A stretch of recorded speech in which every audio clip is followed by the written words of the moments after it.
Good morning everybody. আশা করি সবাই ভালো আছেন এবং সুস্থ আছেন। আমি আলহামদুলিল্লাহ ভালো আছি। আপনারা যারা রেগুলার এক্সারসাইজ করেন তারা জানেন বডি স্টেমিনা ডেভেলপ করার জন্য প্রতিদিন দৌড়ানো কতটা প্রয়োজনীয়।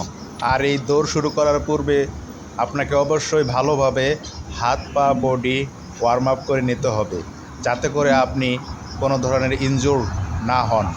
প্রত্যেক মানুষেরই তার নিজ নিজ বয়স অনুযায়ী দৌড়ের একটি নির্দিষ্ট সময় আছে।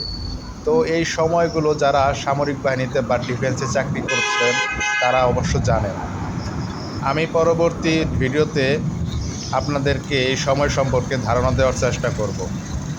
তো যাই হোক, এই সুন্দর সকালে কিছু সময় আপনাদের মাঝে ব্যায়াম করে দেখালাম। আশা করি ভালো লেগেছে। আমার পাশে থাকবেন, সাপোর্ট করবেন। ধন্যবাদ।